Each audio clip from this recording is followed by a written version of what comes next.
Good morning. Welcome to today's PaynePoints of Interest podcast, where we're going to be talking about the approaches to business. So stay tuned.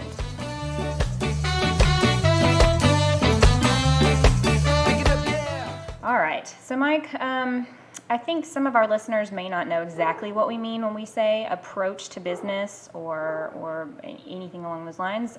So why don't you kind of give us a summary of what we mean when we say approaches to business? The basic concept of business is to trade goods or services. So a consumer from a business is going to get a value equal to the value of what the business owner or the business interests get in return. And, if you talk about basic trade, where it's trade directly rather than using some sort of monetary thing, that becomes, a lot more subjective. But from that point forward in business, everything else becomes completely subjective about business, okay? So an approach to business is a way to categorize the many different ways a business owner might be able to increase the value of their products and services while also decreasing the expenses involved. Okay. Seems pretty straightforward. Why should business owners, entrepreneurs, individuals who are trying to run a business, why should someone think about how they approach business? What's important about that? So, really, most business people already do it. Just naturally. Just kind of naturally, right? Okay. And it may or may not be like a systematic method to doing it, but if someone has ever considered starting a business, then they've probably heard other people recommend from the top, you need a business plan. Yeah. So a business plan is literally documenting your approach to business. Okay. But, I've had to write them before. I'm sure you've had to think about writing them and write some. So if you've ever had to write a business plan, you'd know that you start with a blank piece of paper or maybe some kind of template, right? I would start with the template I had for my college courses and fill in all this information that comes from a variety of different sources. And there are so many decisions to make when writing a business plan that it almost seems like an impossible task for someone who doesn't understand or has never had to consider why those things are important, let alone the theory behind concepts like a mission statement, the 4 Ps of marketing, or SWOT analysis. Understanding how an individual approaches the idea of business and what your own personal goals, strengths, and weaknesses are can allow you to find a better path and be more confident in the plan you're trying to execute. Okay, so is an approach a business plan then, or is it something more specific? It's actually less specific. Less specific. Right? Good deal. So an approach is not a business plan, but instead it's a categorization of the way a business owner or potential entrepreneur thinks about business. It's a form of what they call metacognition, which is a fancy word for thinking about thinking, okay?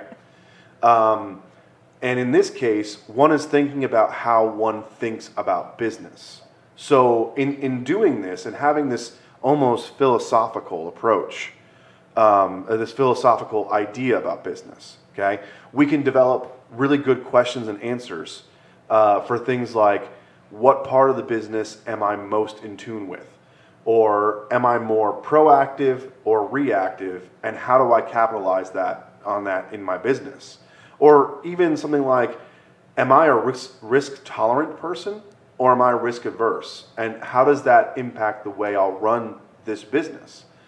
So these are all questions that a business owner ends up asking themselves with a business plan. But if you know ahead of time, that might color how the business plan is created and may make you more unique in your business, which might be the formula to your success. Okay, that sounds reasonable and sensible, honestly. So why don't we give the listeners kind of an example of an approach to business? Yeah, definitely. I love to talk in the abstract, and it doesn't work for everyone. So An example of an approach to business that I think most people listening would be familiar with is what we call the operational approach.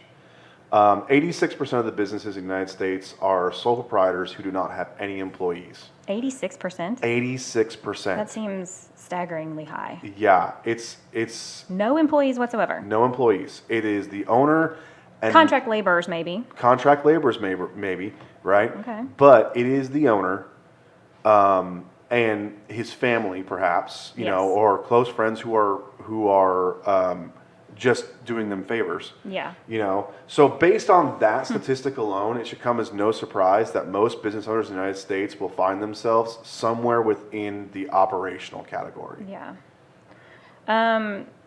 With us at PaynePoints, we've kind of sat down and tried to identify some of these approaches to business so we can help small businesses be as successful as possible. How many approaches would you say that we have kind of categorized? So we've identified at this point 4 approaches. Okay. And bear in mind as you're listening that the approach to business has nothing to do with what the business provides or does, Right. but has everything to do with how the owner or owners of the business think about doing business. Right. In some cases, as our audience may know, business owners think about business in terms of revenue and profit, others in terms of structure, and even more, probably, well, I say even more, other people, and actually this is going to be a much smaller group, think about it in terms of the number of customers or products and services that the business offers. But specifically in the case of our operationally minded owners, most tend to think of it in terms of producing the highest number or highest quality products and services. Okay. Well, I think that pretty much is a good stopping point for our summation of approaching business. Stay tuned for tomorrow while we really delve into the operational side of working a business. So we'll see you tomorrow, guys. All right.